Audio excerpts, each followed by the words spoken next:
Hey everybody, Vice here. Welcome back to Let's Play King's Quest II, the VGA remake. Let's continue on. Last time we went through and saved the Pegasus. I have asked you both a question. Silence is considered a response equal to impertinence. Well, excuse me, princess. Anywho, last time we saved a Pegasus that was transformed to that snake we saw, and then we got rid of that annoying wizard guy. And we're now with the Cloud Spirit doing some tests to see if we're judged worthy of the air/growth gem, I think that was called. And this is the first test. We're in trouble with the king, and we gotta see what we can do. The first time I do these tests, I'm just gonna fail them, and then the second time run through, I'm gonna complete them successfully. So let's fail. Let's check things out, though, just for the heck of it. And just what would you possibly want with a carrot? They're almost as bad as the greens your mother makes you eat. I am presently addressing the two of you. It is not good form to speak in private before a king. I've never heard of that, but okay. Let's see. Which one would be wrong?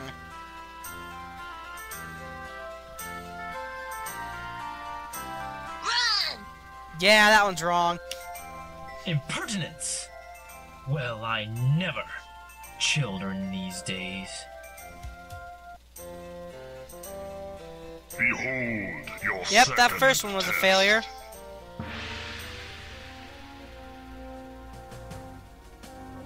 You feel yourself growing older, more so than before the tests began. Again, dizziness overcomes you. Your memory of the previous test fades, and in its place, your mind is filled with the knowledge of everything that has since come to pass. This includes, unfortunately, the dreadful misfortunes which have plagued Daventry since the coming of the terrible three-headed dragon. To make things worse, your 17-year-old daughter has been demanded as its latest sacrifice. In return, it will not harm the rest of the population until the next demand. You would go forth to destroy the dragon yourself, but you no longer have the heart for such quests. Never have you felt so forlorn, so frail. You fear that given the choice, you would do anything to rectify the situation. Aww.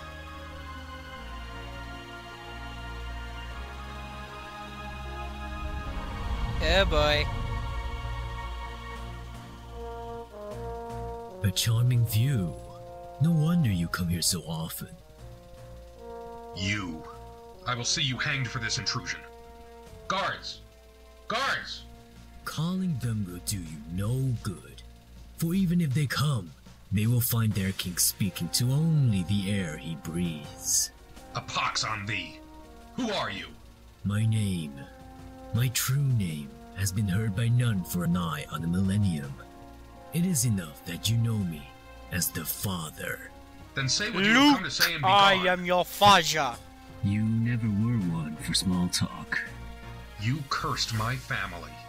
As a result, that dragon is now loose upon the land, and one of my children was kidnapped.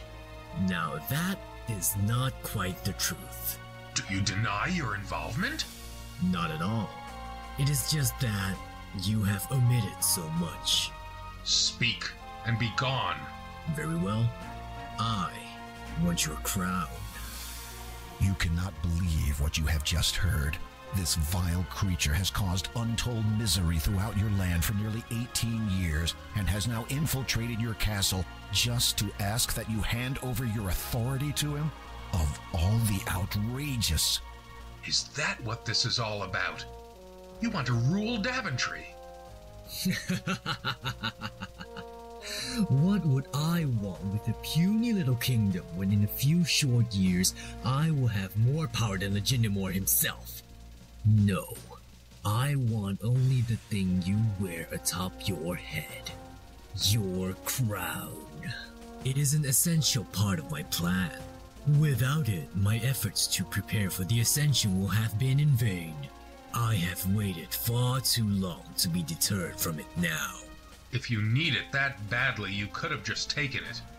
You had plenty of opportunities. Are you completely ignorant of the legends of your predecessors? None can possess the crown of the first king unless it's given. If you think for one moment that I would... Before you speak further, consider this. In exchange for what I ask, I shall lift my curse and all that it entails from you and your blighted land. You shall have both it and your family restored in full. Minus your title, naturally. Your mind reels at these words. For almost 2 decades, a countless number of innocent people have suffered under the afflictions Daventry has had to endure. So many more people would continue to suffer indefinitely, notwithstanding the pain you feel over your own family's misfortune. With a simple statement, you could put an end to it all. Unfortunately, I'd have to do a stupid thing to fail this, so unfortunately I'm going to have to give it to him.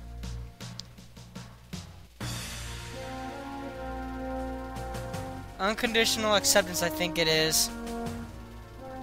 You willingly give the father your crown and the title that goes with it. You wonder what Edward would say if he saw you now. You imagine he would not be pleased. Thank you. You have made the right decision. Now, I shall send you on your way. Your family is waiting for you. One of them is a tad cold. Been ascending Daventry's peaks, I believe. Yeah. Behold your third test. Once again, you feel yourself age. You are many years older now, though still, thankfully, King of Daventry. As before, the knowledge of the previous test ebbs from your mind. This time, however, it is filled with a greater knowledge of all that has come to pass thus far. Many years have passed. Your children, once heirs to your throne, have forged their own paths in other kingdoms. Fortunately, chance has seen fit to fill the vacuum. Following the restoration of the Mask of Eternity, Daventry now has a new champion. How do you feel? I am deeply honored, sire. All right. Now, how do you really feel? Scared out of my wits, sire. You smile and feel the lines in your Wow. face stretch. You hope you'll get used to it when the true time comes. You know what they've been saying about my decision, that is. The people question my ability to perform the duties when I have another higher obligation. I believe that I can attend to both with the utmost equity. You do not deny that this obligation may arise at any moment, perhaps taking you away from this country at a time of great need? Of course not, sire, but I shall deal with that troll, as they say, when I cross that bridge. And there is the matter of you not being of royal birth. That does not sit comfortably with some of the nobles. The qualities of truth, light, and order can shine from even the most impoverished of souls. Nobility is defined through one's actions, not one's lineage, your majesty. You cannot help but smirk. For a man who had once lived as a peasant, he speaks extremely well.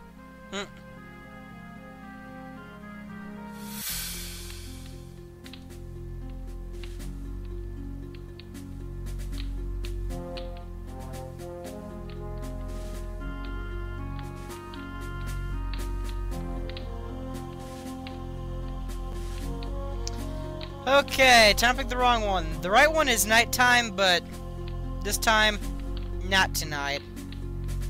I have carefully thought over the matter put before me. It is true that I no longer have a residing heir to carry on in my place. However, I cannot place the future of this kingdom in the hands of one who, while possessing great skills, courage, and virtues, may not be able to serve her with singular devotion. Go back to your village, Connor. Yes, sire. Despite his gracious acceptance, you sense that Connor has been dealt a rather severe moral blow. Yeah. Okay, we failed all three. Time to die. In an instant, you find yourself standing before the Cloud Spirit once more. You also notice that it is starting to get dark. You have demonstrated that you have not yet grasped the basic understanding of compassion, honor, and loyalty. These attributes transcend the mind and speak of the soul within you. Oh, In please. most souls, I have no growth soul. continues unabated. In you, however, it has been Nothing. arrested. As a result, you have not grown as a living thing should. You are judged unworthy of the Air and Growth Gem. Whee! I'm dead. In the last fleeting moments of your life, you wonder whether you could have made some better choices. Yeah. Okay, let's do the test correctly now. Let's see. Partners in crime is actually the correct one. We both did it, Your Majesty. We're both at fault and deserve the same punishment. You cast a quick glance at your friend, who just nods sullenly and avoids your gaze. I see. Well, I do not punish for such trivial occurrences, particularly unintended ones. However, I will see you play your game elsewhere. Away from here. Yes, sire. Behold your second test. Okay, we've already heard all this, so I'm just gonna skip it. Skip to it.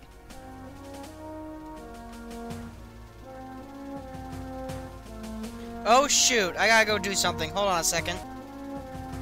Okay, let's move on now. Let's see, the correct answer is... Well, there's multiple incorrect answers and there's multiple correct answers, but... I'm gonna choose the correct answer of... Final Act of Defiance. You shall never have the crown, and I shall make sure it will never be of any use to you. I would rather die than to risk it falling into your hands. Such a foolish sacrifice. I suppose he thought of it as noble. It is a good thing you cannot actually die during these tests. Quite convenient, really. No, but after the test you can die, as I've obviously proven that.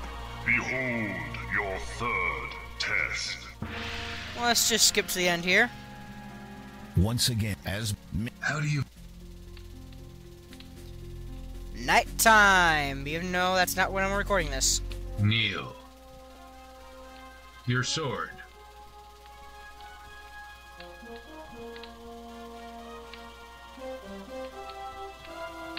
By virtue of your bravery, loyalty, and good conscience, I have chosen you to be my first knight. Thus you are my successor and heir to this throne. If those masks on the side is a reference to what I think it is, I'm slightly disappointed in the people referencing that. I'm not going to talk about the reference they Sir might be Connor referencing. of Daventry. Haven't I said reference enough?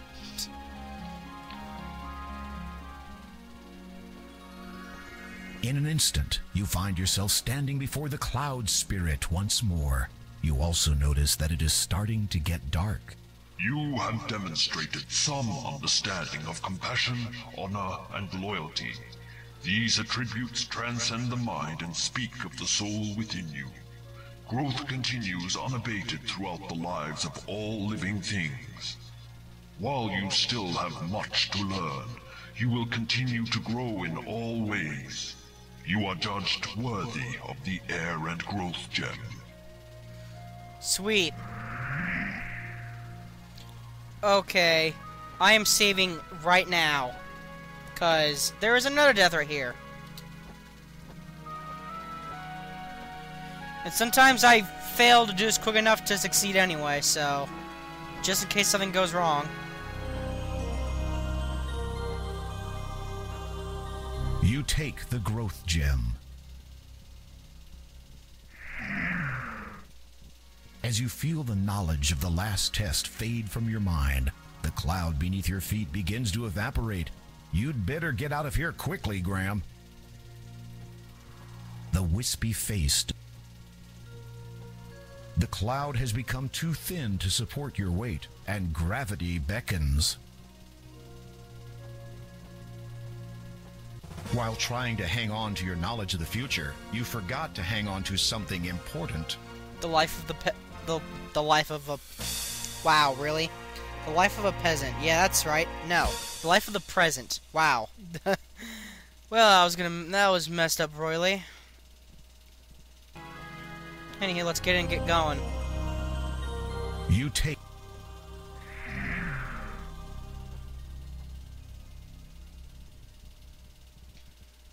As you feel...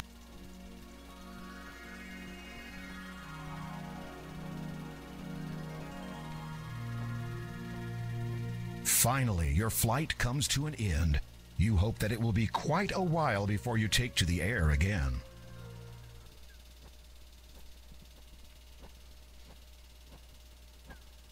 Where would you like me to land? On the ground would be fine.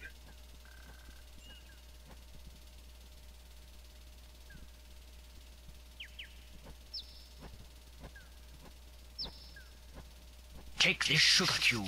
It will protect against the poisonous growth of this land. Okay. Fare thee well.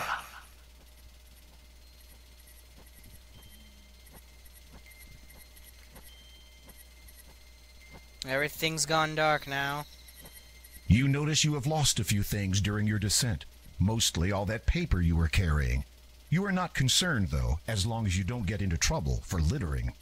As dusk sets in and the pallid moon rises above the darkened horizon, you recall the Door of Destiny's words regarding the third gem, through swampy mire, in lone dark castle. Then you remember the great Neptune's disquiet reluctance to speak of Kalima's lord. You sense a growing unease that this final gem may not be the easiest to acquire. Now it's gone completely dark. I'm just gonna save over that again.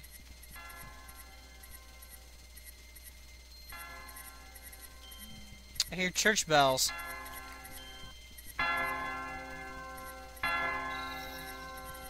Finding the door unlocked and unbarred, you enter the church. Huh. You look over the Bible, which appears to be many decades old. You open it and find that an otherwise blank page at the front has been written on. It is dated over 20 years ago. I'm not gonna bother reading all that. You can read it if you want to. You return the Bible to where you found it. You also notice that a page from the Bible has fallen onto the floor. Nope, let's get that. You pick up the fallen page and read it. The words appear to have been written recently. Silently with newfound skill, Riley souls naughtily steal. Okay, this is something that changes for each playthrough, because there's something within the words. You read the Bible silently with newfound skill, Riley souls naughtily steal. If you notice, each word has like a N, S, W, or E at the beginning of each word. That's north, south, east, and west, so you can tell which way you need to go. That's supposed to be your puzzle for that, and it's always changed with each playthrough, so they'll be different between mine and yours if you're playing with. Also, this thing over here is creepy. I don't know why, but it reminds me of Ganon from the original NES game. Or this cartoon series, if you want to remember that.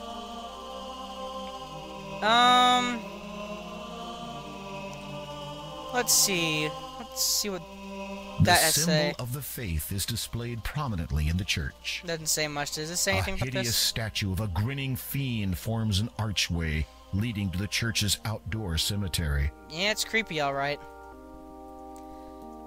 I'm out of time for now, so I guess we'll continue on looking at this church next time. Bye-bye for now.